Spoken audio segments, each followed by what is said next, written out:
So, okay. Nidal, hi. Munawar, hi. LA, hi.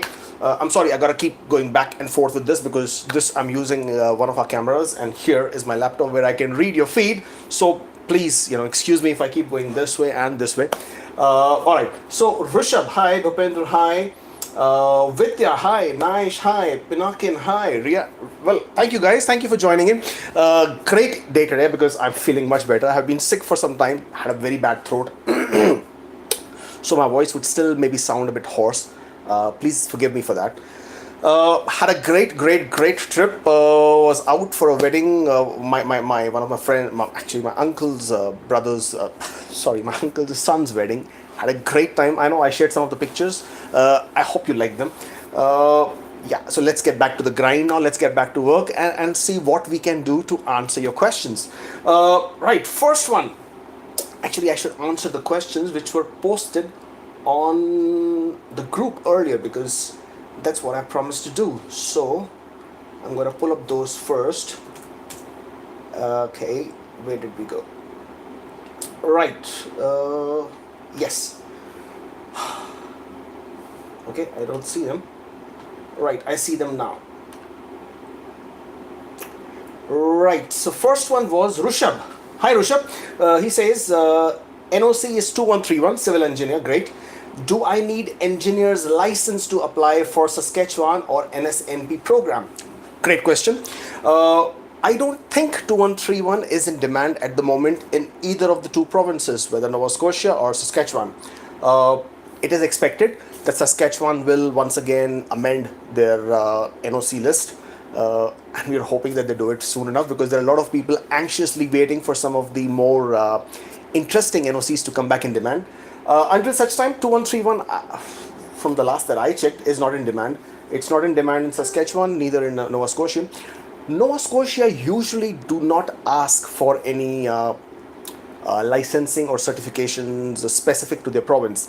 Saskatchewan, on the other hand, is very strict in their requirement, and they do specify or they do ask for list or they do ask for certification or licensing. So if 2131 comes in demand in Saskatchewan, I'm absolutely sure they will ask for certification or licensing.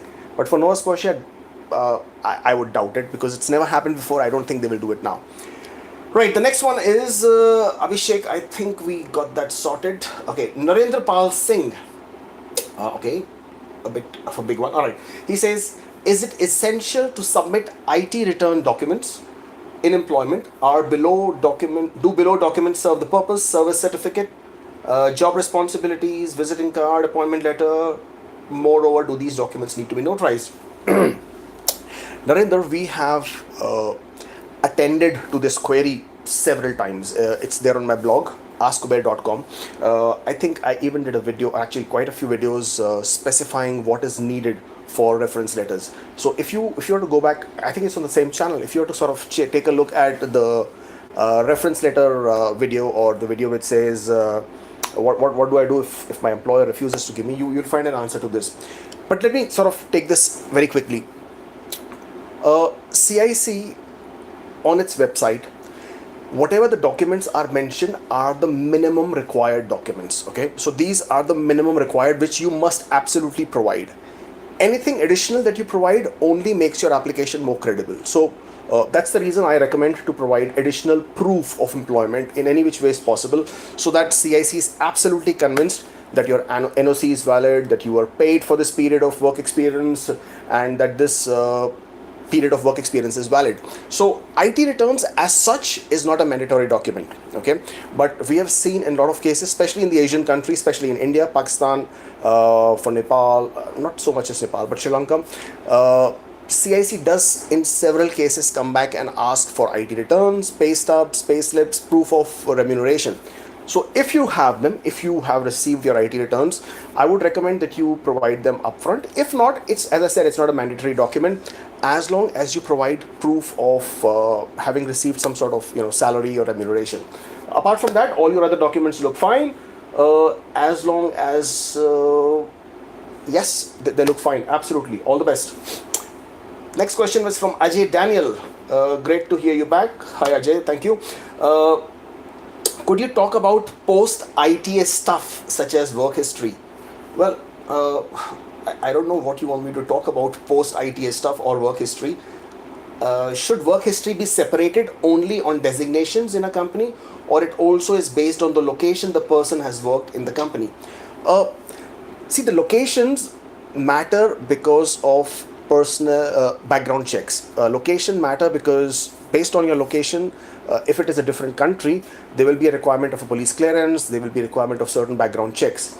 But apart from that, if you're working in the same company, location doesn't really matter as long as your NOC remain the same, as long as the employment requirement remain the same, as long as the circumstances around your employment remain the same. So I usually recommend that if there has been a change in NOC, definitely create a different work period. If there has been a change in title, even then I would, and if you feel that the title was substantial, for example, you were an executive and now you become a manager, even if there is no change in your NOC, I would recommend to create a separate period, especially if your reference letter quotes different periods of work experience. But as far as the location is concerned, if it's within the same country, definitely you don't need to mention separate periods of work. But if it's a different country, again, I would recommend that you mention a different period of work, because that would create a different entry. That would create a different requirement of a police clearance, and it is definitely recommended that you create a different entry in your work experience.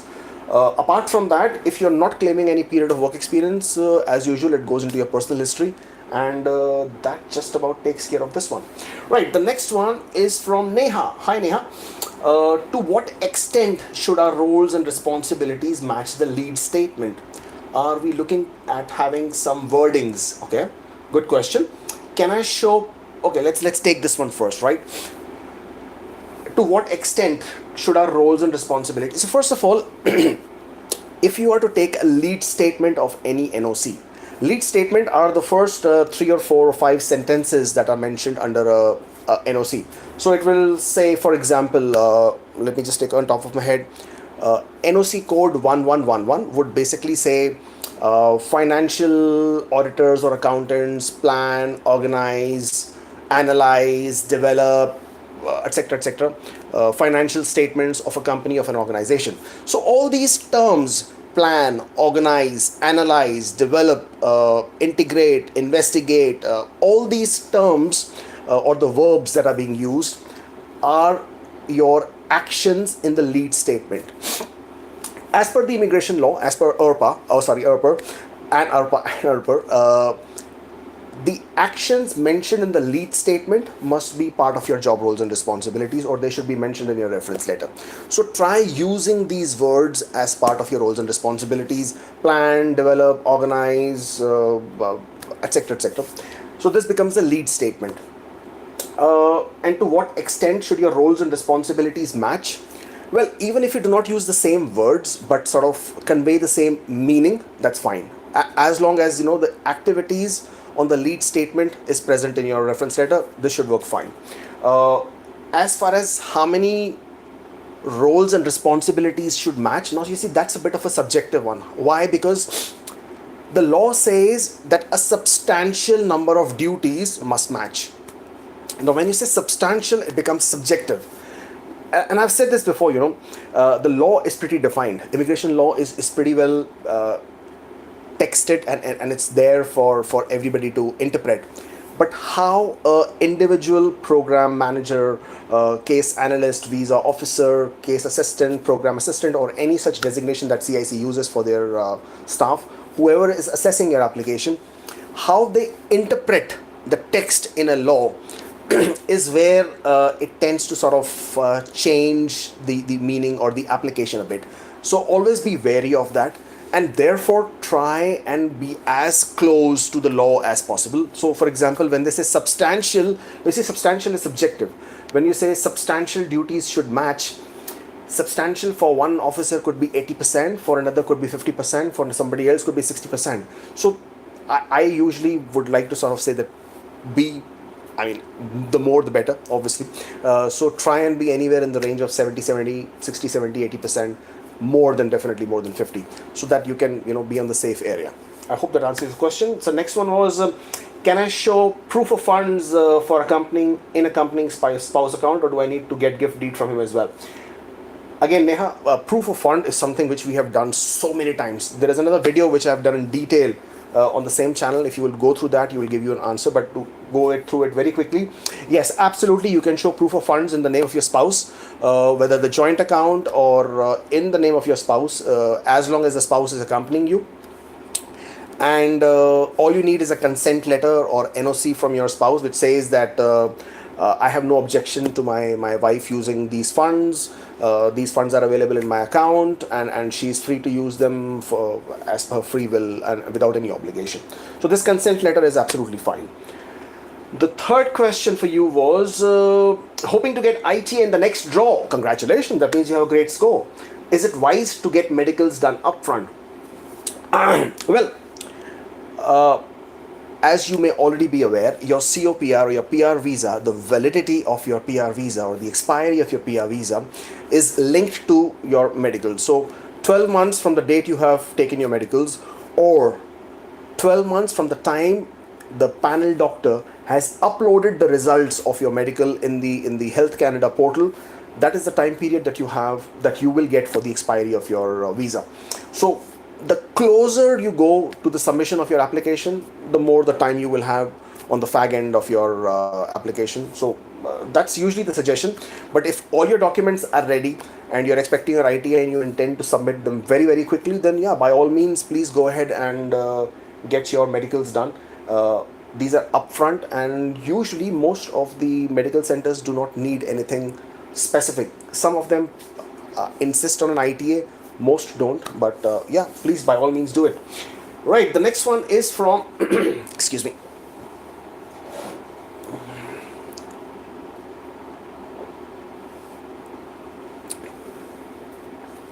Right.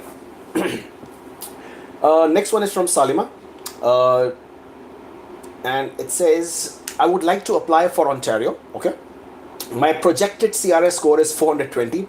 Could you tell me if I qualify for Ontario, because I heard they have changed 400 score cutoff and new criteria in place. Okay, Ontario, my favorite province in terms of the PNP programs. Well, they, until September or October, I think last year, they had the criteria whereby you were required to have a minimum CRS of 400 to be eligible for Ontario. Somewhere in the month of September, October last year, I don't remember exactly when, they have removed this criteria of 400 CRS. So it's no longer a requirement. The CRS score required at that particular time will be decided by the program director. Having said that, the only other criteria that Ontario has is that you have an express entry profile, you have a bachelor's degree, and that's just about it.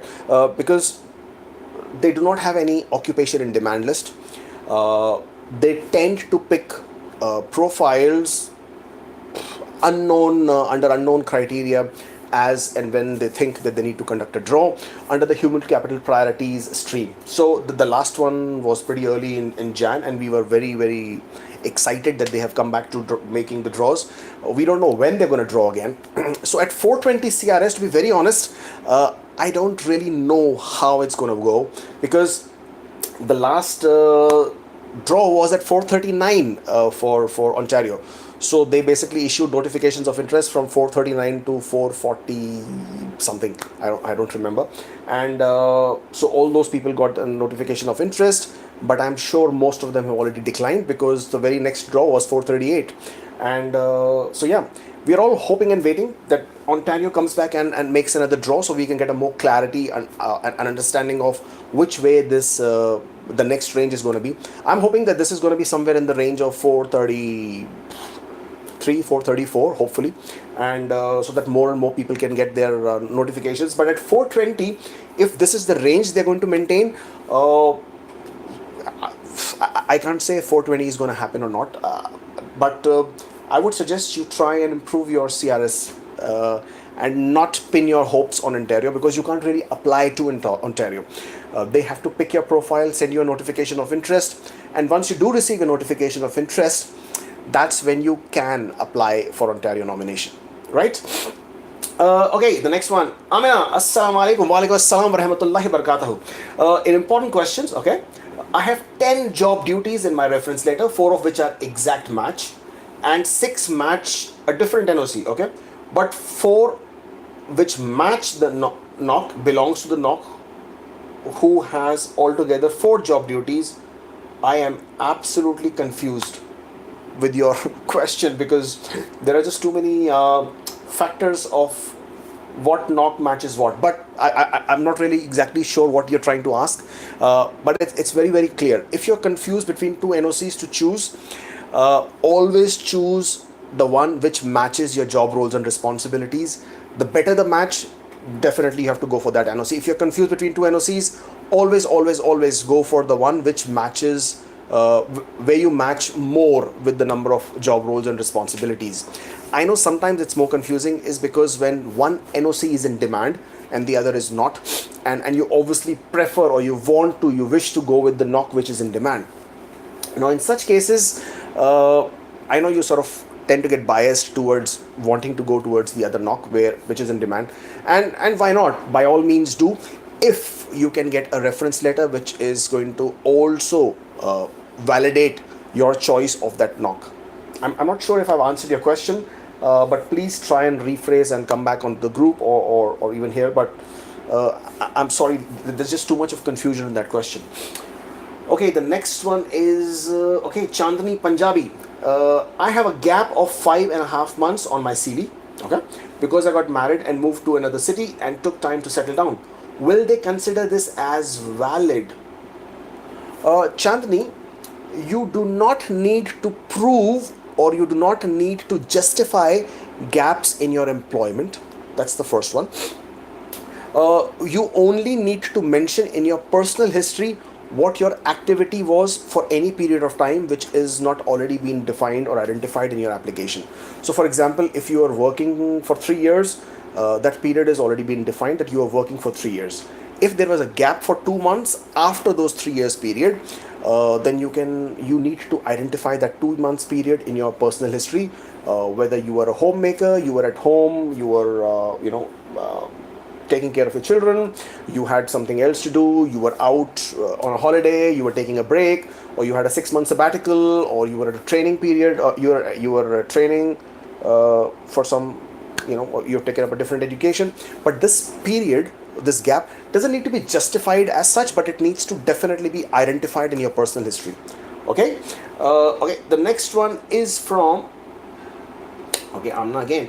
What to do if post AOR we feel our knock is mismatch? That's a serious one.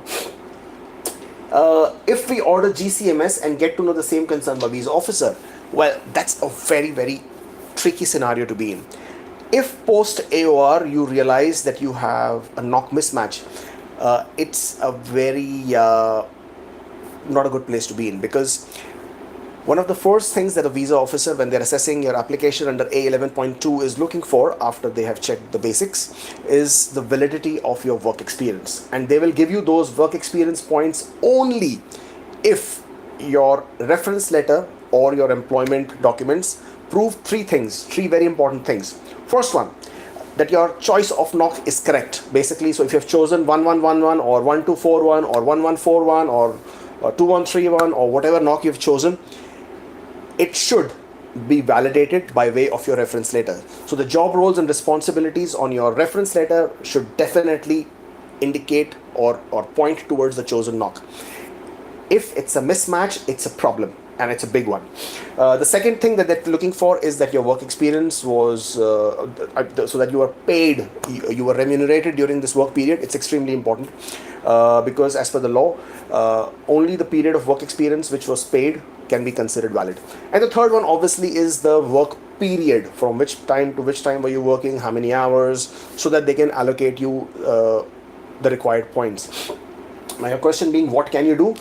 You can't do anything, okay, because you have chosen an NOC and that is now being considered as a mismatch. In most cases, this application will be heading to refusal.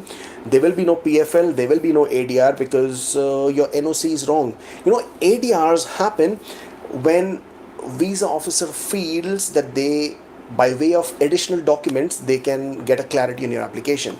If your NOC is wrong or incorrect, then any amount of additional documents is not going to clarify their doubt. That's the first one.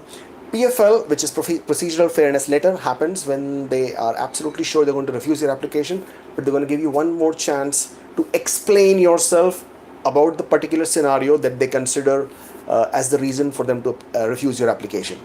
So in a NOC mismatch, neither of these two will apply. In most cases, there have been a few rare circumstances, but let's not get into that. What can you do? Nothing much, to be very honest. Yes, absolutely, you can use a web form and update them with the new reference letter which matches the chosen NOC. But at this point of time, you cannot choose to change your NOC. That is not acceptable.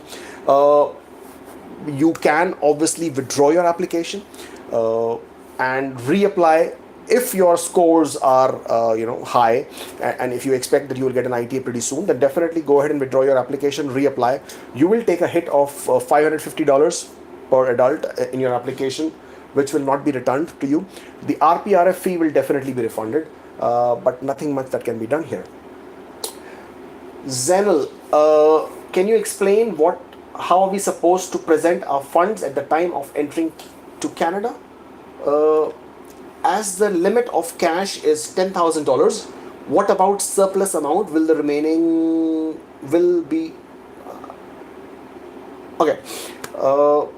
I'm not really sure about the question, but let me just understand this. Zenil, first of all, there is no limit to the amount of money you can bring into Canada the first time you arrive. There is absolutely no limit, and the CIC website and CBSA website actually mentions that pretty clearly. The limit or the requirement is that if you are carrying cash or similar instruments in the amount of 10,000 Canadian dollars or more, then you must declare. You must inform the visa officer, the border officer and the customs officer that you have this amount of cash or similar instruments. When I'm saying similar instrument, it means bearer bonds, it means bankers bonds, or similar instruments that you might be carrying with you, which are immediately transferable as cash. This is what you need to inform the concerned border officer. This amount is applicable if you're traveling alone. $10,000 is applicable as an individual.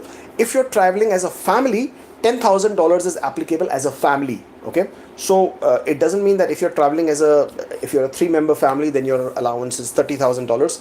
So first of all, you need to understand there is no limit to the amount of money you can bring in. You can bring in any amount of money, no issues there.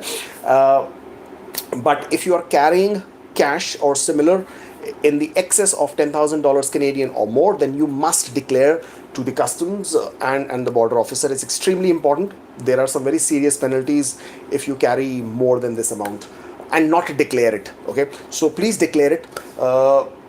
They will just document it. They will want to know, obviously, the trail of this money. So that the reason for this is because obviously with the heightened security around the world and the money laundering being a big issue with the lot of countries, they just want to make sure that this is legitimate money, this is your money, and there is nothing hanky-panky going on over here. So as I said, no limit. Please go ahead and bring as much as you wish to, but do remember that there might be some restrictions in the country that you are coming out from. So do make sure that you check what are the restrictions in that country, and don't be in any problems with any of the countries, the one you're coming out of and the one you're coming into. Okay, right. Vandana. Hi Vandana. My husband is the PA. Okay, I am the dependent. Excellent. I had met with an accident in 2015. I hope you're well now. And unfortunately, 2 people had demised. Oh, I'm sorry about that. I had cleared the civil lawsuit. Although there is a criminal case still ongoing, will this have an impact on the PCC and subsequently on the PR? Wow. Okay. Good question. Okay, Vandana, how this is IRPA, and you must read this, IRPA section 36, subsection 2 is where it talks about inadmissibility due to criminality or serious criminality. So IRPA section 36 is something that you should read about. What it says is that if what you have committed or if for what you have been convicted if it's a crime in the country where it has happened, and if it's a crime in Canada. Okay. And if it's an indictable offense. So indictable offense is serious criminality, where the term of prison or the sentence could be, long, and that is serious. That is where the problem will happen. So if you have a clear PCC and this has been proven that you are not guilty in any which ways, you shouldn't have a problem. But if in any which ways you are considered to be guilty, then I would recommend that you get yourself a good lawyer who can look at the details of your case, because this is not something which we can discuss on a live question and answer and we can go into the details, because a lot of things will need to be taken care of over here, because circumstances surrounding your accident, which whether prove whether you're guilty or not guilty, or how that accident happened, is something which needs to be taken care of.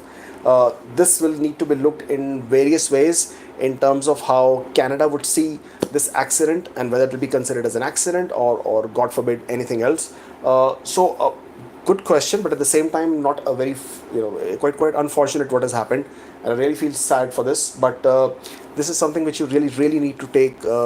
You need to consult a very good lawyer who understands the law in your country and in Canada and is able to give you guidance on this matter. Next one is Shweta. Post AOR, what is the right time to call CIC? You shouldn't be calling CIC basically, because the first thing is that your application process timing is 6 months. Okay, so why would you want to call CIC? I know it's there's a lot of anxiety around the whole thing, and there is another video that I have done on what is my application status. Do take a look at that one, and it might be able to help you out of this anxiety area. But honestly speaking, there is no reason for you to call CIC.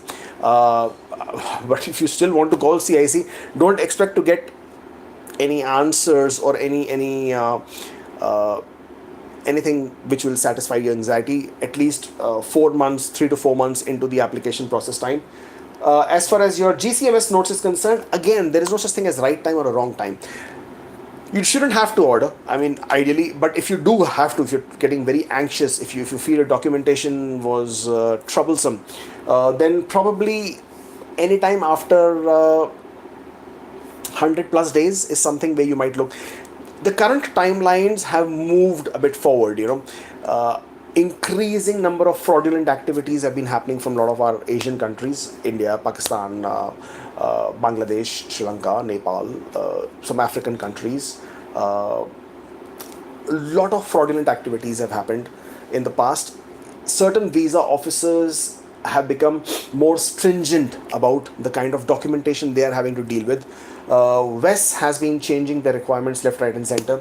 ICAS is becoming more stricter, not to mention big backlog.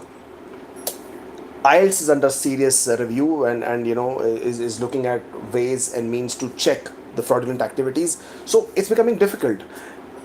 Every time they identify a specific incident where somebody has committed fraud, the subsequent applications are seen, or which have a similar circumstances, are now seen with the same eye, and there is a more level of scrutiny or higher level of scrutiny that goes into the application processing.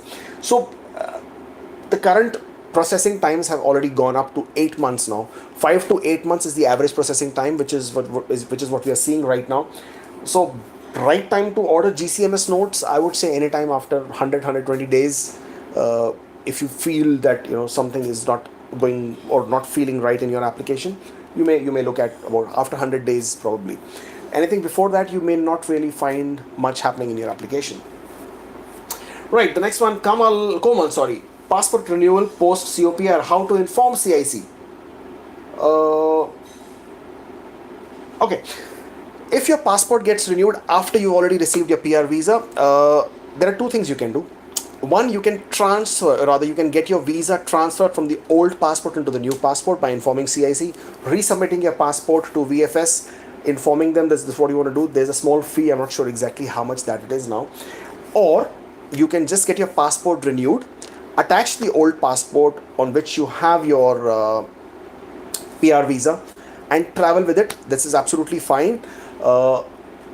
CBSA Enforcement Manual number 4 is where this talks about, I think, section 17. Do take a look at it. I'm not sure exactly the section number, but it talks very clearly that as long as you have a valid visa, even on an expired passport, it will be accepted as long as you have a current valid travel document. So it shouldn't be an issue. So either you can transfer it to your new passport or just travel with the new one along with the old one attached as well. Okay, next one is Simmerleen Kaur. Hi. For express entry, do all applicants have to have their background checked? Even children under the age of 2?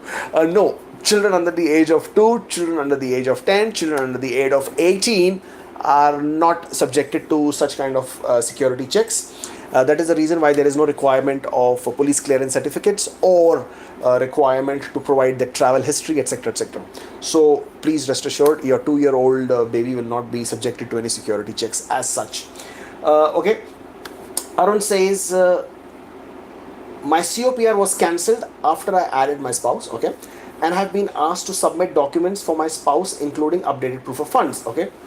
I had maintained the funds, but last week I transferred some funds, and when I Arun, all this transferring of funds from your account to your father's account and back and forth and etc., etc., etc. If your COPR was already issued, means as far as your proof of funds is concerned, that was checked, they are satisfied with it, that's fine. Now when they're asking you to provide an updated proof of funds, add additional funds, that's not a problem, and provide them with the updated proof of fund document. In most cases, they're not going to ask you much about it, but if you feel that there is a significant changes in your account, provide them with a simple explanation as to why the funds are going back and forth.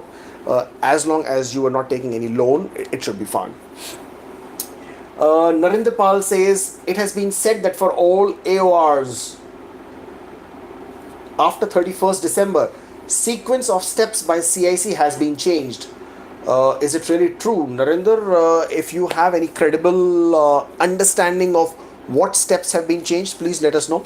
As far as we are concerned, the steps are still the same. They're still checking for your R10 completeness check. They're still checking A11.2 assessment. They're still checking criminality. They're still checking proof of funds. They're still doing a background checks. And once that is all done, you get your PPR. From what we understand, nothing has changed. Sequence of steps actually changed not this year December. It changed in 2017, was it? Or yes, 2017. The sequence of steps actually changed in June 2017, so nothing new here. And there is no IP1, IP2. Please do not, for God's sake, don't say anything about IP1, IP2. Okay. Gayatri, now you're seeing it. Neha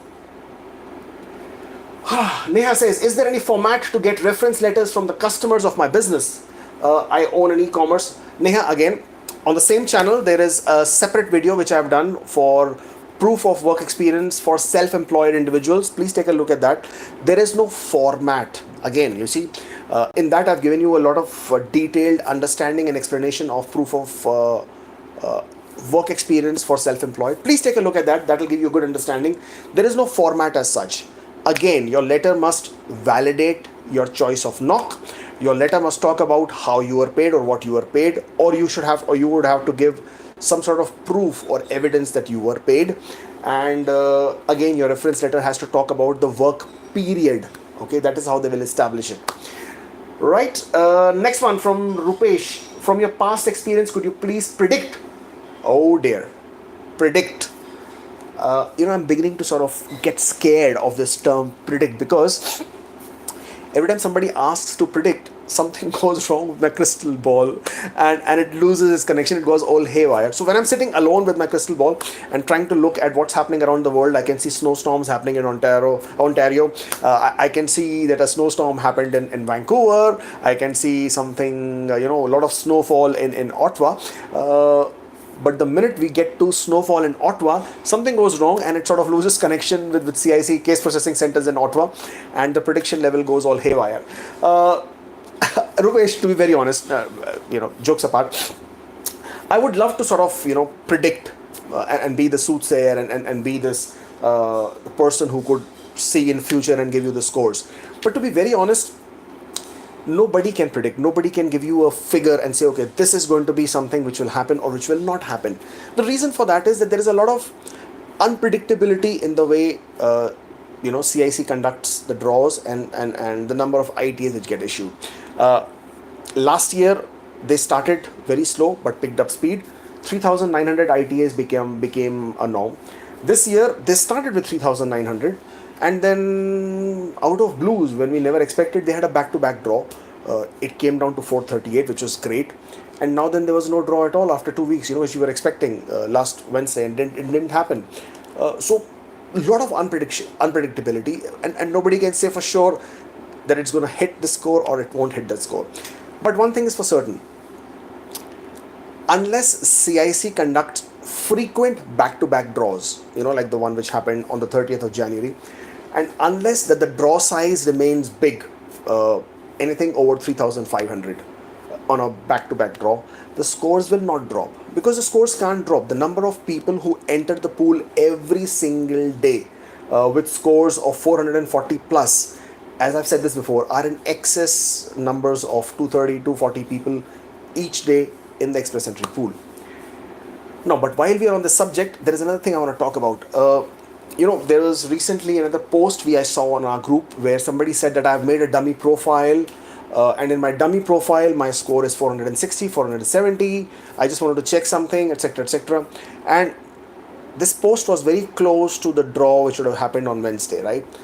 And obviously this post also spoke about a lot of other people who also create dummy profiles just to check, one, how the whole creating a profile works, or what they can tweak in an express entry profile to see higher scores. Guys, please don't do that. If you want to check your scores, please check the CRS calculator on CIC website. It's very credible. It's very accurate. It works absolutely fine. If you mention the correct details, it'll give you correct answer. But when you create dummy express entry profiles and you leave them, with high scores, they do get an ITA, okay, because of the scores. Because express entry is an electronic system. It doesn't identify a genuine person from a fake. It doesn't identify a genuine profile from a dummy profile. So you can actually make a profile in the name of Spider-Man or a Superman or a Batman or whosoever you want, or a Padman for that matter, and most recently Gully Boy. So yeah, you can make a profile in anybody's name. You can put any hypothetical any hypothetical IELTS score. You can put any hypothetical degree or work experience. It will sort of create a score, and it will attract an ITA. But imagine, with all these number of fake or dummy profiles that are there in the express entry profile or pool, it is ruining a chance for some very eligible people out there. So for every dummy profile that you have created, somebody out there is losing a chance, and that chance which is being lost could be for somebody who's in a very critical time, because a lot of people have their birthdays. Every time a birthday happens, though it's a happy birthday, it may not be a very happy birthday, because people might be on the verge of losing those very, very 5 essential points. So guys, please, it's a very humble request. If you have a dummy profile, please withdraw it, please delete it, and check your scores on the CRS calculator. Dummy profiles are damaging chances for people who genuinely need that ITA. Okay, please do that if you have a dummy profile. Right, the next one is from Vidya. Okay, Vidya, just give me a moment.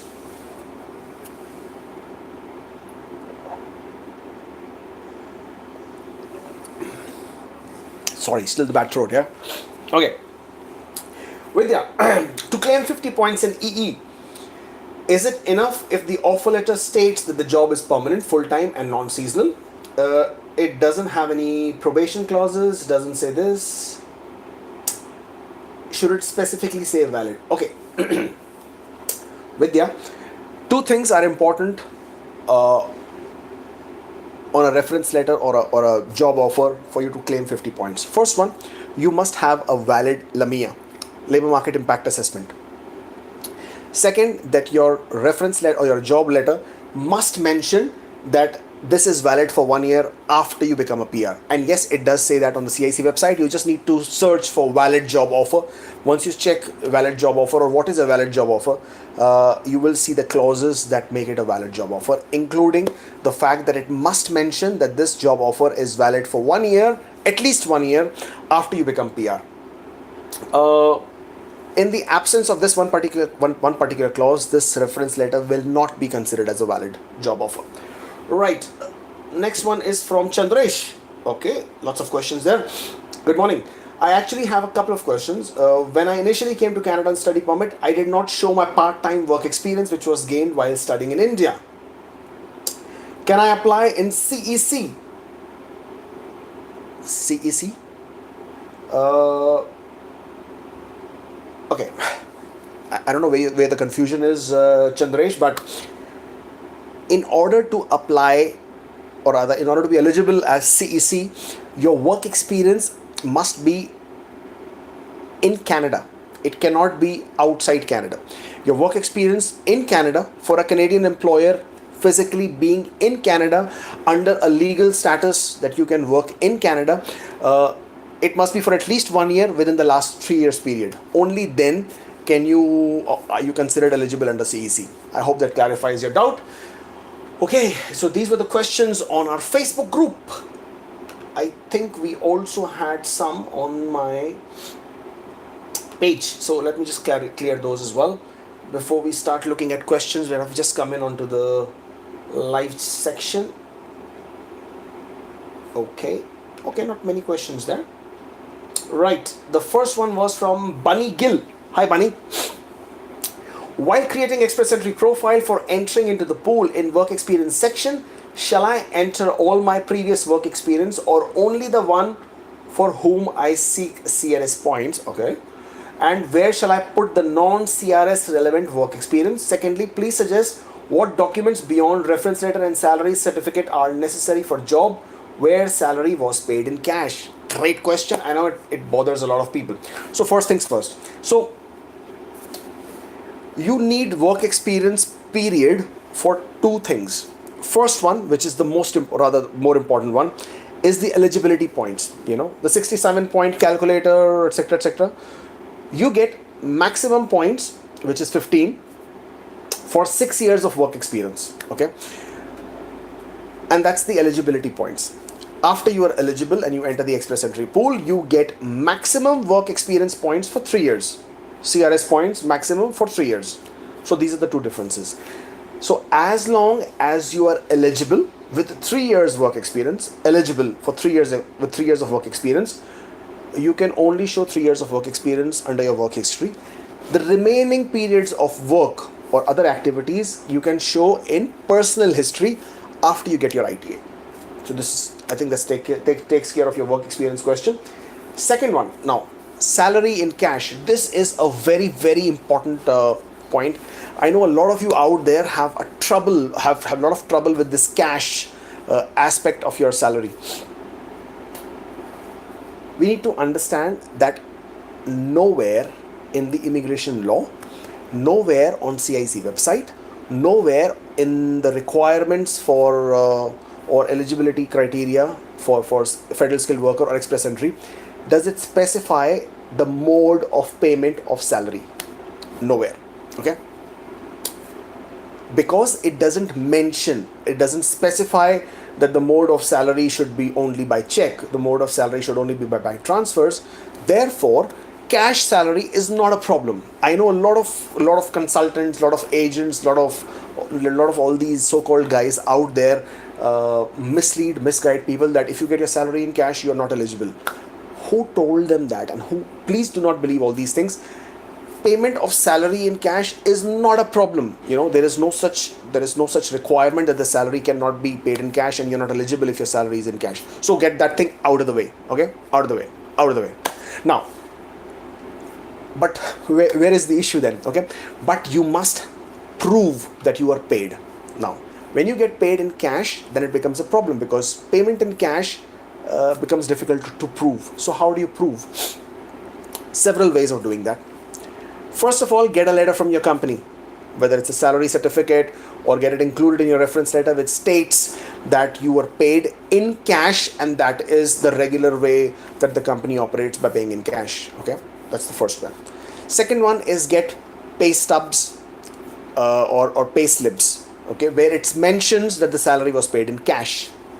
Third is get cash vouchers. In most of the companies, it's a norm to issue a cash voucher or a receipt or a document where they take your signatures, which is reflection of the fact that you did receive your salary, even if it was cash. Get a copy of it, get a document which states that, but you will have to, in some way or the other, prove that you were paid. Okay, so please don't fall into the trap where somebody says that if you are paid in cash, you cannot apply at all. As long as you are able to prove or provide substantial proof or provide some sort of a document which says that you were paid, that's what matters. Okay, right. What else do we have here? Farouk, how are you? Farouk says, for my SINP process, okay, I got ineligibility letter, only one point, that according to them my JD closely relates to 2171 and not 1122. Okay, I checked and verified multiple times, but that's not the case. Neither 1122 or 2171 is available for SINP right now. I have a couple of questions as I'm depressed. Okay, is it a wise decision to go for second review? Okay, and what is the success rate? And if I go for second review, in the meantime 217 pops up on OID list, can I apply for 2171 and withdraw my appeal for second review? Great question. Okay, let's break it down. You applied for SINP under 1122, but SINP says that your reference letter matches 2171. There has to be something in your reference letter which indicated to say SINP that it matches more with 2171 and not 1122. So from the way I see it, your reference letter did not match your chosen NOC. Okay, and if SINP has rendered your application ineligible because obviously they wouldn't have given you any points for work experience, there's nothing much you can do. Yes, you can definitely apply or you can definitely appeal for second review. Chances of that happening are pretty slim unless you can provide additional proof, or you can provide additional documents, or you can provide some sort of evidence to SINP that they have made a mistake in their assessment. Okay, as to why you feel your reference letter is more with 1122 and not with 2171, you will have to prove. But it's definitely worth a chance. Why not? In the meantime, if 2171 comes back in demand in SINP, well, by all means do apply under 2171, because now SINP has already said your application is more your profile is more with 2171, then by all means go with 2171. But do remember, if 2171 does come back in demand, there might be a requirement of certification or licensing. If you do not have that, you will need to start looking at the possibility of getting that. But don't be depressed, Farouk, different things happen for different reasons. But in the meantime, if you want to go for second review, please do it. I think there is a time period under which you can do it, so please do not let it pass. If you are thinking of going for a secondary review, please go and do it. Okay, but provide additional documents, provide substantial documents, provide some sort of reason for SINP to reconsider your documents. Do that. Okay, right. So that takes care of our questions on the Facebook profile. Now let's get back to the questions on our live session. Yeah, I know a lot of you guys have been sending questions. I know these are all popping up on screen, but I haven't been able to take a look at them. So we're gonna, oh my god, quite a few of them. I do not know how many of them we can get out of the way right now, but let me remind you guys, if you have posted your questions here, I will try and we'll try and go through most of them. But for whatever reason, if I'm not able to answer your questions, if we are not able to take care of them, come back on the group, come back on our Facebook group, post them there. We have a great team of moderators, and I love you guys. Because of you guys, I get to breathe easy, to be very honest. I actually become lazy thanks to you, and I love you for that. But our moderator team is extremely prudent. They're very smart. They're not just throwing answers at you out of nowhere. They do come back. They do a lot of research. They do a lot of they go through a lot of processes, procedures, rules, regulations, and then answer your questions. We, all our moderators, we have a separate group, okay, where we discuss all your questions all the time. So sometimes when I haven't answered your question, or Nicolette hasn't answered your question, or Karan hasn't answered your question, or Roshan hasn't answered your question, but somebody else has, or Suraj has, or Abhishek has, or Junaid has, or Waleed has, or Dimple has, trust me, or Anita has, or Mauricia has, but trust me, they have checked, or Santosh has for that matter. I hope I'm not, or Tushar has. I don't want to forget any names, but if they've answered your question and if they've come back to you with more credible information, trust me, they've already checked. They've come back to our group. We have a separate moderator group. They've come back to our group. They've discussed the question. They've come back and then they've given you the answers. In most of the cases, we are already aware. We may have not replied to your question directly. I may have not replied to your question directly, but somewhere we've already reviewed your question, and then one of us has come back and given you the answer. So please rest assured, we really try, we work very hard to maintain all the information that is available on our groups is credible. We make sure that not a single information out there, not a single comment out there, not a single post out there has any ambiguity or has any information which is not correct. If at all ever you see anything which you feel is not correct, or if you feel which has been answered incorrectly, I apologize in advance, but do let us know. We will definitely correct it. As far as we are concerned, we make absolutely all effort possible to make sure none of the information passed out or given to you or answered in your queries is incorrect. So please rest assured, if any of our moderators have answered your question, it is absolutely correct. Okay, so having said that, if I'm not able to answer your question now for whatever reason, because of the time, because it's already getting to be 10, please come back to the group, post your question.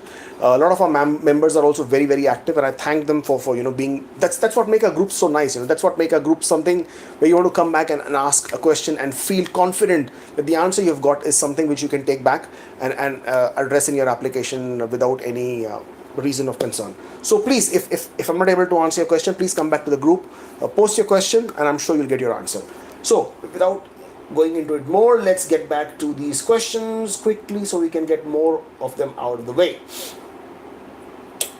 Hamid, hi Hamid, I have applied to add my spouse to my COPR. It's been already 4 months. Does it normal? Hamid, yes, it is quite normal. Usually 3 to 4 months is a normal processing time that they will add your spouse to your application, but sometimes it does take additional time for background checks. You may want to apply for GCMS notes again if it's already been 4 months. In most cases, it will be the background check which will probably hold back the processing of your COPR with the spouse added.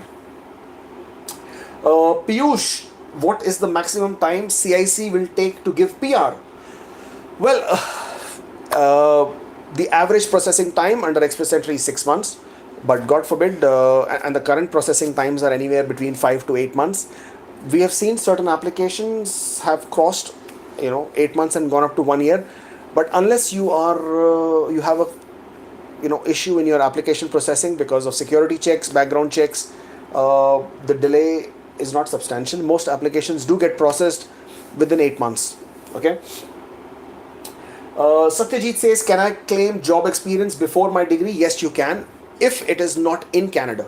So even if it is in Canada, actually it should be fine. Let me understand this question again. Can I claim job experience before my degree? Yes, you can. No issues there. Kamalesh says, Canada tourist visa, biometric free, Jama Dane. Okay, I'm sorry Kamalesh, but okay, Kamlesh is asking me after how many days do you get a biometric request? Is that what you're asking, Kamlesh? I think that's what he's asking. Well, there is no specific timeline after how long you will get your request for biometrics, but it is usually 30 days. It could be more, but in case of tourist visa, it could also be less. So, but you'll have to keep a check on your CIC account, and you will get your requirement of biometric through your CIC account. Next one is how's my health? Amit, thank you for asking. I'm pretty well. As you can see, I'm all all cheered up and all ready to take on the question. So thank you so much. Thank you for asking. Jatin says, I have one question about the new PNP rural pilot program. But I don't see your question, Jatin, so please post your question. New PNP rural pilot program has been announced. The details of this program has not been announced. So until the details come up, we don't really know what will be the criteria, what will be the requirement. But I'm absolutely sure it will have a requirement of you obtaining some sort of support, some sort of letter, some sort of recommendation, some sort of proposal from one of the provinces that intends to get benefit out of this program. But the details are still not available, so we can't really comment on that. Sahil says, I have a CRS of 435. What are the chances for Ontario? Sahil, keep your fingers crossed. Okay. I hope they announce their draws soon. Cannot say anything about NOCs because we don't really know what and how Ontario chooses their NOCs for their profile. Nidal, you says, we have seen in the group NOC was approved by Ontario, but CIC agent was not convinced. I am not sure what we are talking about, Nidal. Sorry, we'll have to sort of come back on this question because I don't really understand what you're saying about this. Amit says, can we take whole amount of proof of funds as gift deed? Yes, you can, Amit. Amir, yes, you can. LA says, is it necessary for the spouse to provide a detailed work? Hi, back again. Sorry, we got disconnected there for a bit. Sorry about that. Can I see some thumbs up? Can I see some questions? Because can you guys see me? Anybody say something, please, guys? Hi, okay, hi. Bunty, can you see me again? No, it's okay. Perfect. All right, thank you. Okay, we were talking about LA. Sorry. Is it necessary for the spouse to provide a detailed work reference if I am the main applicant? No. LA, we have done this. Thank you, guys. Thank you so much. Yes. LA, we have done this in another video, whether you need to show your work experience for your spouse or not. Please take a look at that. You don't need to show your spouse's work experience if the work experience is not in Canada, because you don't get any points for it. You can show all this work experience in the personal history, and if you do that, you will not need to provide any documentation. But if you do provide or if you do mention the work in the work history, then there will be placeholders which will come up in your application, and you will need to provide something, some sort of documents. There you go. Sandeep says, I have removed my spouse from the main application to increase the CRS points, hoping to sponsor her later. Is this acceptable? Yes, Sandeep, it's acceptable. Again, I have made another video on this. See, I keep making these videos. So I pick up these questions which are frequently asked, come back, make a video so that you have it, so that you don't have to wait for a session like this to ask me this question. So please come back on the same channel. There is another video which I have done about applying with or without spouse. Take a look at that. It will give you an answer in detail. But yes, absolutely no problem. You can apply without, as spouse, non-accompanying or unaccompanying. And once you get to Canada, you can then sponsor your spouse. No issues there. Yogendra says, my NOC is 2132. Any scope? Well, Yogendra, each PNP is different. You will have to check individual PNP and check whatever is the demand list and their program criteria. As of right now, 2132 is not in demand in Nova Scotia, not in demand in Saskatchewan. Take a look at Manitoba, but you will need Manitoba connection for it. Okay. Mohammed Suleiman is asking for 2172. Same answer, Mohammed. Okay. Bhupendra says, can we take full amount from father as proof of funds? Yes, you can. Vidya says, can we apply for BC insurance after 3 months of landing when we are work permit? I'm sorry, Vidya, I don't understand your question. But if you're asking me if province provides you three insurance, provinces do not provide any insurances, Vidya. But if you are on a work permit, your employer might provide you some sort of an insurance. Please check. Different provinces have different benefits that they provide for health, etc. If you're asking me that, please check with your employer and they will be able to give you the answer. Adil says, my IELTS will expire in May and reappearing in May. Do you have any idea when Nova Scotia will open? Adil, I am sorry. I wish I knew the answer to this question, but I don't. Nobody knows when Nova Scotia will open again. They had a brief intake of specific NOCs, which was 1111 in January. I think 24th of January, they sent out notifications. If your IELTS is expiring in May, I would suggest don't wait until May. Apply for it and reappear for your IELTS as soon as possible. Bunty, will Nova Scotia change their system? Again, I wish I knew if they would. As of right now, we haven't heard anything specific. What they have done to change is introduce labor market priority stream, whereby they pick and choose specific NOCs and only send out notifications to them. Apart from that, I haven't really heard of anything different yet. Chandani, I think we have already answered that question about your gap in the work experience. Preet Singh says, I want to confirm that after medicals, if TB found, what are the chances of rejection, because our AOR is 8 Jan and treatment started on the 15th for 6 months. Preet, if God forbid, if a certain condition is found which makes you inadmissible to Canada, you will receive a procedural fairness letter, especially for the health conditions, and that will specify the conditions under which they have chosen to refuse your application. If you are able to satisfactorily respond to that particular letter and to satisfy the concerns that the visa officer might have regarding your health, then you should not have an issue.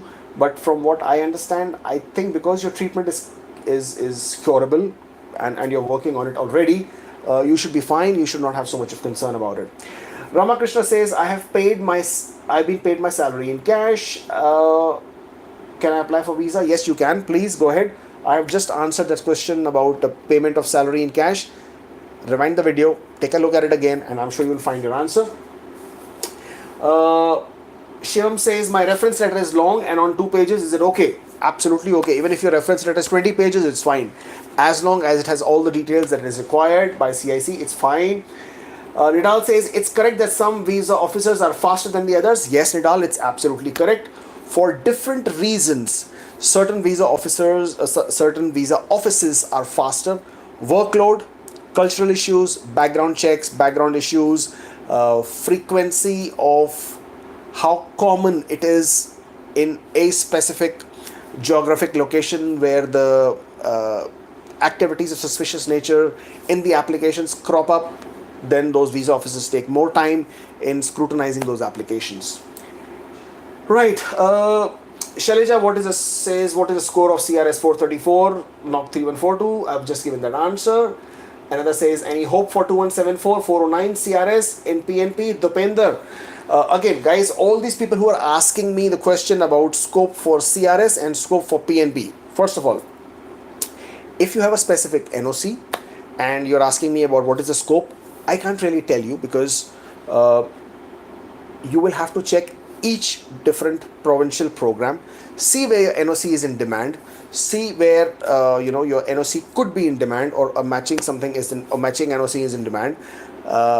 Check the program criteria, check the demand of the check the eligibility criteria, and you can apply accordingly. As far as CRS scores are concerned, we'll just answer that question again. I don't see it dropping any more or other any lower than what it already has. The reason being because of the number of people who enter the pool every single day, unless there is a back-to-back draw or the number of ITS per draw goes up. Apart from that, I wish I had a more promising or a morale boosting answer to give you with your CRS, but I don't really have a better answer than that. So yeah, if you're stuck with lower CRS scores, check at all options what you can do to bump up that score to something which is considered as a safer one at 440, 441, 442 right now. Okay. Shalia says, sir, you told me that cash payments won't work. I didn't say cash payments won't work. On the contrary, I said cash payments absolutely work. When did I say it won't work? But it's written nowhere on website about compulsion of salary slips. I never said salary slips are compulsory again. Okay, Shailaja, I think you've got certain things wrong. First of all, I never said at least I've never said that cash payments won't work. On the contrary, I'm saying cash payments will work. Why not? Why won't they work? Nowhere does it say that cash salary will not work. Secondly, it's written nowhere on the website about compulsion of salary slips. On the contrary, if you have your ITA and if you click on that question mark which comes on the placeholders when you're filling your when you're completing your application, when you click on it, it actually does mention salary slips. So please don't say that it is mentioned nowhere. Okay. What is mentioned on the CIC website, as I explained earlier, is the minimum document requirement. The onus is on you, how you prove your work experience. So please don't take my word for it. Absolutely don't. But don't point fingers at me either in the way that you are. If you do not wish to provide, please don't provide. I mean, as I said, the onus is on you. It's your application. It's the future of your application is at stake, not mine. So as far as I'm concerned, all that I'm telling you comes from a lot of understanding of the law, of what is mentioned on the websites, of lots of applications that we have processed, the lots of applications that we see happening, and that's why I'm telling you. But if you do not wish to provide salary slips, by all means, you don't have to provide. I mean, you're right, on the CIC requirement, it doesn't mention, but click on the question mark and it will mention that you can or you must provide salary slips. Whatever documents you can provide to prove your work experience, payment and work period, please do. If you don't wish to, by all means don't. Next one is from Barkhavi. I took reference letters from my previous employers early last year as I was expecting an ITA. Unfortunately, I didn't receive it, but then I'm working on getting one soon. Do I need new ones? Barkhavi, you can use the same letter, no problem. But what will happen is that your work experience period will be considered until the date that the letter was dated. Period of work experience after that date may not be considered or will raise a flag as far as the CIC is concerned, and they will start calculating if this period of work experience can be included in that or not, because your reference letter is dated as of that date and there is no way they can substantially prove that you were still working for this company after that. Yes, you can still provide current salary slips, but then what about the NOC? Were you demoted? Why are you not working in the same place, etc., etc.? So yes, you can still use the same work reference letters, no problem with that. But the period of work, the work period will be calculated until the date of that letter. Hari Prasad, any advice for students who are currently in Canada and AE pool already with 435 plus points? Great thing that you're already in pool, Hari Prasad. Increase your points from 435 up to 440 if you can, and you will be through. Pawan Guru says, my PR application is in process. Calling CIC or raising CIC multiple times impacts our application. Listen, it may or may not impact your application in the sense like, no, it doesn't impact your application, but why would you do it multiple times? If you understand that the process will take time, it will take its course. By your calling repeatedly, by your asking repeatedly, it's not going to help your application any which ways. So yes, please again check my video on what is my application status. It might give you a better understanding of the whole process. Okay, what else have we got? Bhanu Sharma says, I got PR, but my wife is not willing to accompany me to Canada. She wants to file for divorce before I land in Canada. Can I go ahead with divorce before landing or soft landing first? Bhanu, okay, first of all, I'm very sorry about this situation.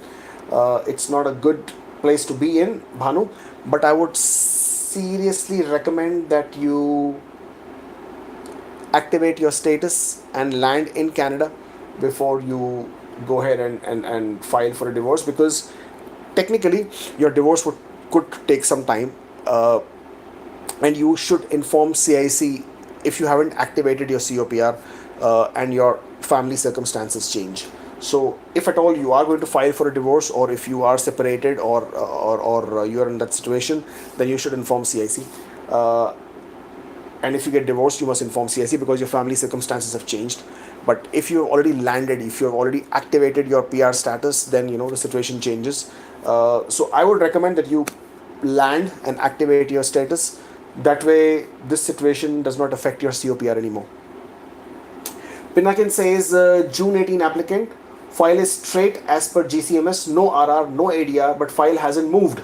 I did medicals in May 18. My question is, if I will get PR in next 2 months, will my landing date will still be May 19th?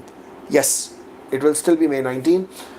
Kanti says, how I get sponsor letter from Canadian pharma company.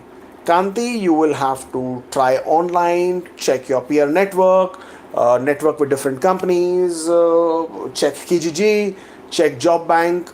But it is the same process how you would apply for a job from anywhere else. It's the same thing. You will have to apply for jobs. If they find you suitable, if they find you eligible, only then will they be looking to process your work permit. Shriji says, I occasionally drink alcohol, smoke cigarettes, okay. Was asked not to smoke cigarettes or drink 24 hours before medical test. Is drug test part of medical check? I do not know who told you that. It makes no sense. But, I mean, a lot of people say a lot of things and they actually makes no sense. But whoever you're listening to, you should stop listening to him about Canadian PR process. It doesn't make any difference, and drug test is not exactly part of the medical check. But in your case, you should not have any issues. So please go ahead and do your medicals. And yeah, I mean, psychologically and logically, you should avoid drinking the night before. You should avoid, basically. But apart from that, there is no specific reason of drug test or something of that matter. So don't worry about this. Rajesh says, in last 4 years, my friend was a teacher for 2 years. I'm sorry. In last 4 years, his friend was teacher for 2 years, and 2 years he was in customer service. Will he get full points of experience? Can we show different NOCs to get points for 3 years? Rajesh, yes, you can get points for multiple NOCs. Again, check my videos. I've been making so many of these videos, all specific, subject-specific questions. You guys are not watching, right? So, I mean, I should stop doing this. Right, anyways, Rajesh, please check my video. It talks about, can I claim points for multiple NOCs? Yes, you can claim work experience points for multiple NOCs. As long the NOC is not O, A or B, you will be able to claim full points. Yeah, no issues there. Varun says, I'm working in a public sector bank. More than 3 years of work experience. Is there any time validity for reference letter? Varun, no. Again, another video talks about expiry date of documents, and just to let you know that you should take a look at that video again. It talks about expiry date of different documents and which documents expire when. And there is no expiry date for reference letters, but they must be dated. And when you're claiming points, it basically, if it is a current dated or within the recent few weeks or months, then the work experience points. But if you will still get your full work experience points. But if the letter has been dated long back in the past, 2 years, 3 years back in the past, you can still use those reference letters. It's just that the work reference period or the work period will be considered as of the date of that letter, or the visa officer might not be convinced that you are still working with that company, so they might not give you points for your current period of work, but only until the time until your reference letter was dated. Excuse me.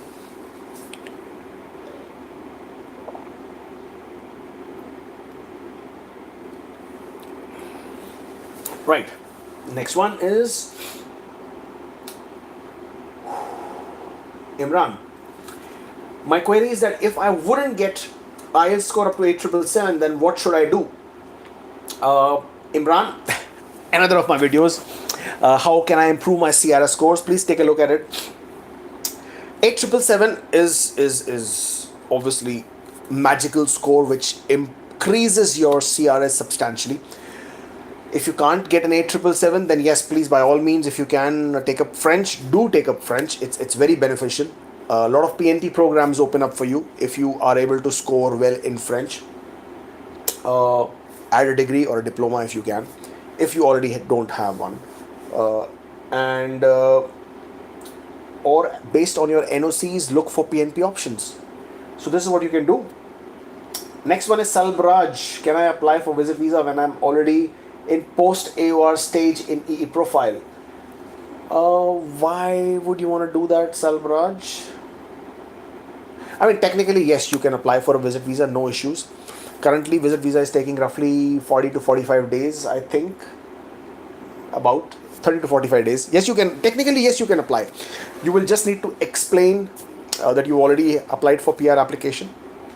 and the reason of what is the reason of applying for visit visa within this process. But yeah, there is no issues. Technically, you can definitely apply for a visit visa even if your application for PR is in process. Jayant says, I am headed. I heard Alberta gives health card on day one, but Toronto takes 3 months. So if we land in Alberta, take health card, go to Toronto with that fine. Jayant, why would you do these things? Go to one place, take the health card, go to another place.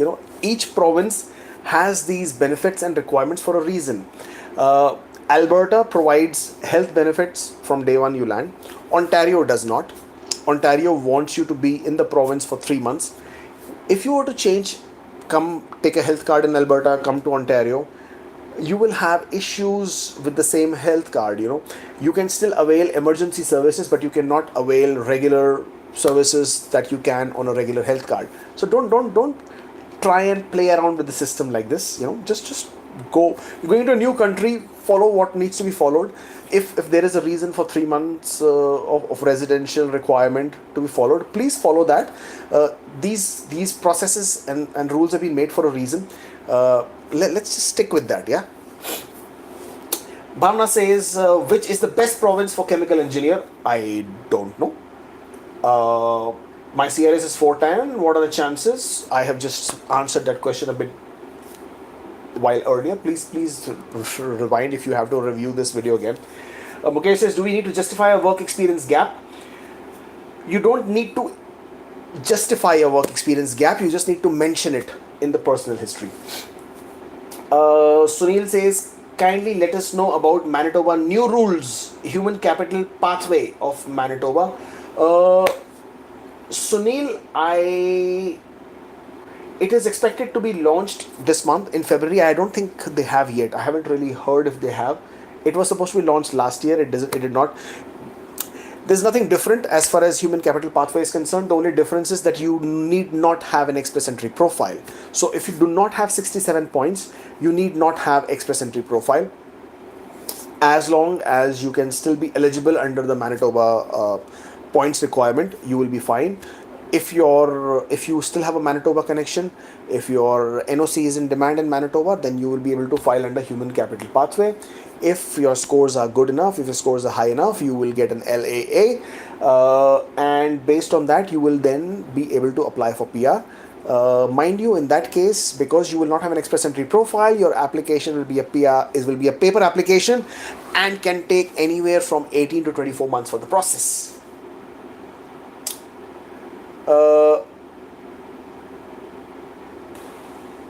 Rahul says, I want to know that my wife want to take exemption in the last semester as it is co-op.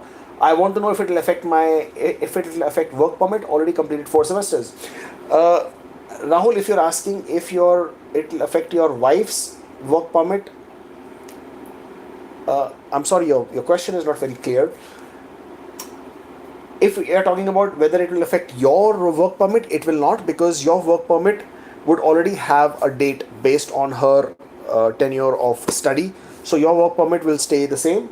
If she is choosing to take exemption, then she will apply for her postgraduate work permit based on the completion of a program. And once she gets a postgraduate work permit, you will also be able to apply for extension of your work permit, which will be linked to the expiry of her postgraduate work permit. Kiran says, what are the chances of CRS score coming down? I have just answered that question. Advait says, 0124, 1123, what to choose? Whatever matches your roles and responsibilities, Advait. Satyajit says, can I claim job experience before my MCA degree? Yes, you can. Narendra says, is it okay that secondary applicant while PR is in process apply for Canadian visitor visa? Yes, you can. I have just answered that question for somebody else as well. Ramakrishna says, I have been paid my salary by cash. I cannot show pay slips and bank statements. Can I apply for the visa? Yes, you can, as long as you're able to prove your remuneration. Not a problem. Giri says, do we need to provide any proof for gap? No, you don't need to provide proof for gaps. Just mention them in your personal history as to what you were doing during the period. Ajinkya says, do we need to notarize supporting documents? No, you don't need to notarize any document. You just no, you don't need to notarize every supporting document. No, you don't. Where did you get that from? Where did you hear that from? You will notarize only affidavits if there are any in your application. Mandeep says, I'm currently switching a job. I wish to apply for express entry when I complete 3 years of experience. What exact job reference letter should I obtain from my current employer? Mandeep Singh, job reference letter must mention your job roles and responsibilities, your work period, your job title, the date, your remuneration, your salary. That's it. Or if you also look at another video on the same channel, you will see I have gone into details about work reference letters and what you need from your employer. Preet says, planning my application to Canada with a good deal of work experience here in US. My general concern is towards how the Canadian job market will treat new entrants with the upcoming recession upon us. Preet, just like any economy, the market will treat you the same. Anybody who does not have Canadian work experience but has North American experience, if you can satisfy the requirements of the job, if you can satisfy the employer's conditions, terms, requirements, you should be able to find a job. If not, then you will also then have to struggle with like lots of other people who do when they're trying to look for new job in the Canadian market, because the market prefers people who have Canadian understanding of the market, Canadian education, Canadian work experience, that helps them integrate within the economy, within the society pretty fast, and helps them get on with their lives pretty easily. Apart from that, as far as the upcoming recession is there, well, when the recession will hit us, I don't know, but how the market will react, again, something which you have to wait and watch. But I don't think you have to worry about that as long as you can get your PR sorted. Once you have your PR in your pocket, as you would say, then you can choose when you want to enter and when you want to settle down in Canada, because you will have the period of 5 years and you need to stay for 730 days to maintain your residency obligation. Okay, Veer, I have filed my CRS. You have filed your CRS. Okay, you created Express Entry profile. What are the chances? We have just discussed that. Ramakrishna says, I have been paid my salary in cash. I have explained that. Please read it. Look at this one again. Nelson says, we have 5 years of work experience in between my work time. I took 2 years study. Should my work experience later explain the study period? You cannot claim for 5 years of work experience. So obvious in this period, because you took 2 years to study, so your period of work experience would be 3 years, not 5. And you will mention this 2 years of study period in your personal history. And it will be better that your reference letter also mentions about this period, because then you can claim points only for your 3 years work experience. Girish, do we need to provide any proof for 2 years gap? No, you don't need to provide any proof. Chandni says, name change post marriage. My last name was changed, so only marriage certificate will suffice. Yes, you can only provide marriage certificate and a document which shows your name before marriage and after marriage, or you can get a one and same person affidavit made by any notary public. It's very simple. Preet Singh says, I don't think my wife has TB. She does not have any symptoms, but panel physicians started treatment.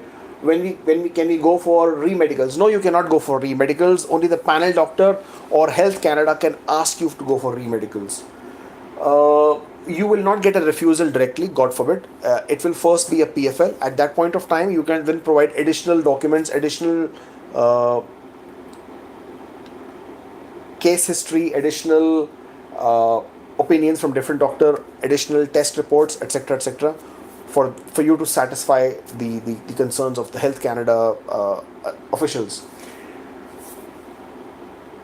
Okay, Mandeep says, for perspective of PR, which province is better to go for master's education out of Ontario, Quebec and Alberta?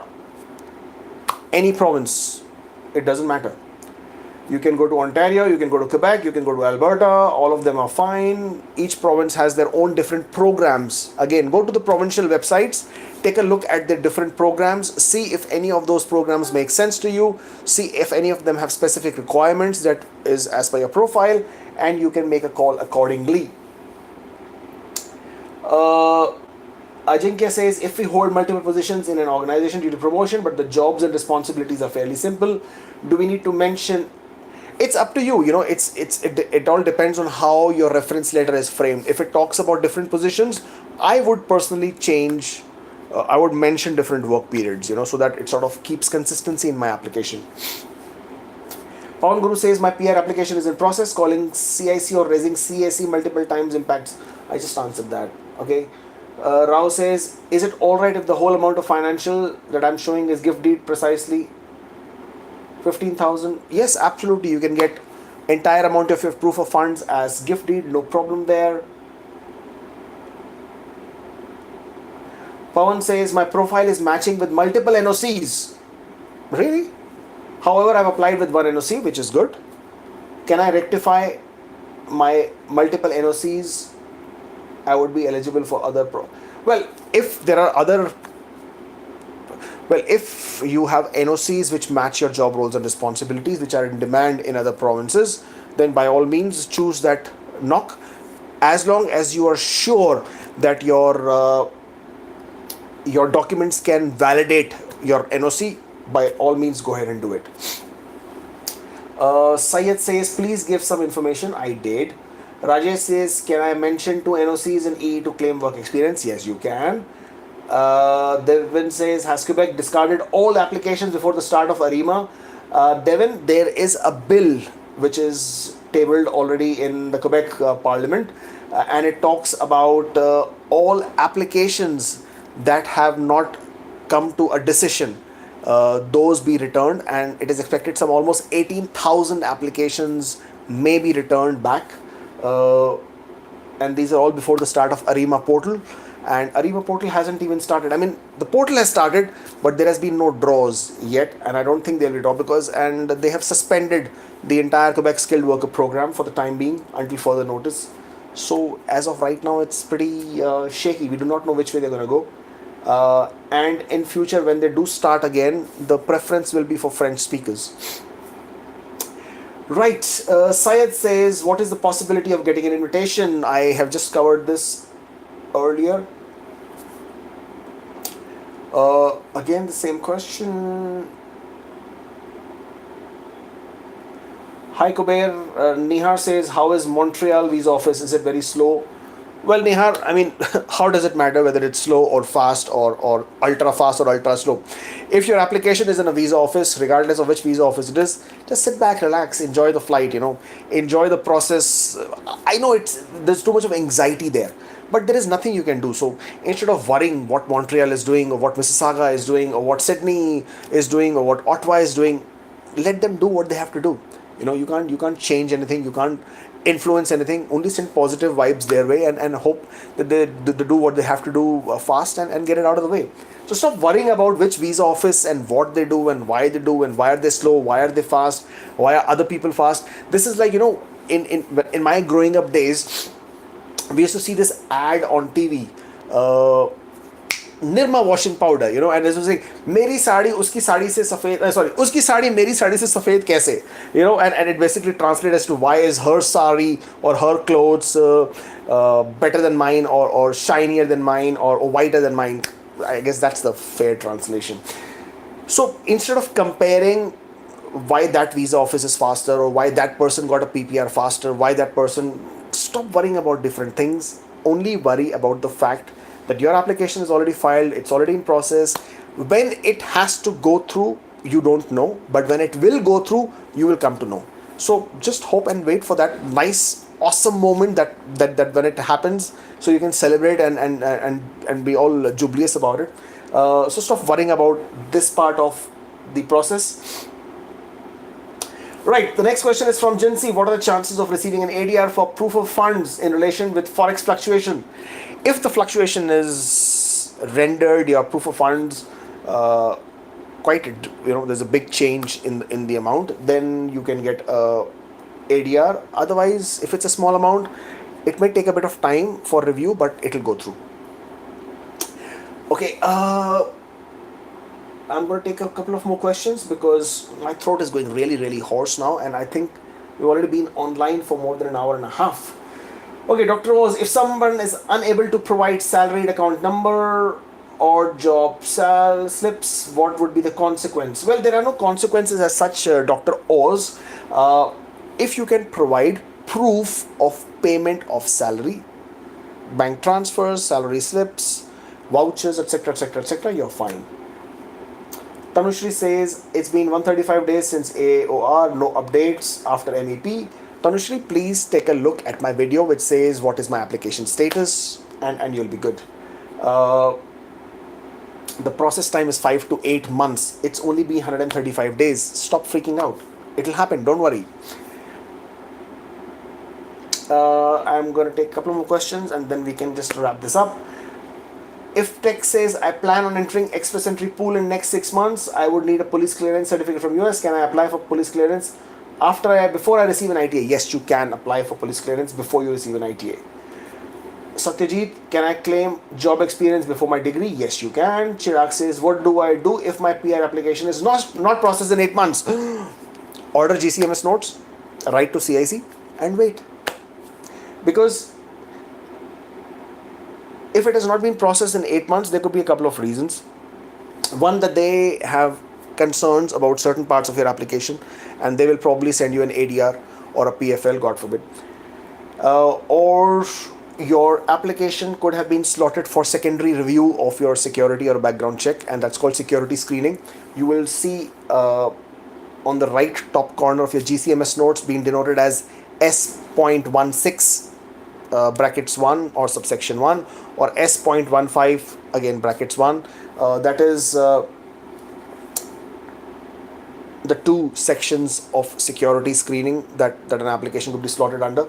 But so that could be one of the reasons, but you will come to know only if you apply for GCMS notes as to what exactly is happening with your application. Okay, last question. Let's see, who is this? Okay, Fiza says, does a refused protection refugee visa from Australia impact your application? No, it won't impact your application unless your application was refused because of criminality, security, or similar reasons. Apart from that, if it was refused for any other reason because they did not consider your application to be successful for any other reasons as documentation, etc., your application will not be affected for Canada. Okay, right, guys. Now, what we gotta do is, I would like you to, for all the I know there are quite a few questions actually, a lot. Okay, but please come back to the group, post your questions on the group, and we will answer. Rajesh says, please take my question. Sir, what is my WhatsApp? Okay, all our WhatsApp groups are full, so unfortunately there is not much I can do. And Rajesh Mistry, I've already answered your question. You can... okay, my wife is a physiotherapist and she only visits hospital and patients on her per visit basis and takes charges. She's not an employee or run registered company. Can we show proof of experience? Rajesh, it's not going to be easy to show this proof of work experience, but I would like you to take a look at my video, which is in detail about how you can show experience for self-employed individuals. It's on the same channel. Just I think few videos down, you will be able to see it. It's not going to be easy because if she's a self-employed individual, she will need to show a lot of documents to prove that her work experience is valid, and yeah, only then you will be able to claim it. She will need to show that she owns a company if she has a company, or if she's working on a contract for somebody, then she will need to prove the contract. She will need to prove the work period, and she will need to prove that she was paid. All this, if it is proven, then she will be able to claim this work experience point. Somebody just said, how do we connect to you? Well, you can email me on kuberkamal@gmail.com. Commercial inquiries only, please. Otherwise, please feel free to post your questions on the group. My email address is kuberkamal@gmail.com. KUBERKAMAL@gmail.com. Most welcome. Or come back to my website, askkuber.com, and there's a link for our premium services. You're most welcome to take a look and see if any of those make a big difference to you. Usually I don't promote my services because, it doesn't really make sense, because on our groups we provide so much of information, all the details, all the questions, all the, all your queries, we answer them on our groups anyways. But I must say that there are recently we have seen a lot of people who have got their applications in a total mess because either they didn't understand what was required, or they have listened to people who had no clue about the application processing, and they have gone ahead and made a mess of their application. Take a look at one of the services we provide, and that is second pair of eyes service, whereby we verify and check all your documents before you submit. Okay, I know a lot of people have benefited out of this service, because had they not come to us for this particular service, their application would have been refused, or it would have gone for a very, very long review, or would have gone for a PFL. So take a look at that service. Maybe you might need it, maybe you might not. But I do not promote this because it's a commercial service I offer. I promote it only because it can help somebody who really may have not got the documents in order. Apart from that, forget the commercial aspect. If you have a question, if you have something which we have not been able to cover today, or if you haven't answered, come back to our group, Facebook group, where our community is pretty strong. It's very harmonious there. Feel free to post your question, and I'm sure somebody, whether it's a member, whether it's a moderator, or myself, if I manage to sort of come back and take a look at it, will be able to come and answer your questions. It's been great connecting with you again. We'll do this again soon. Until such time, good night, and I'll see you again. Stick around. Bye-bye.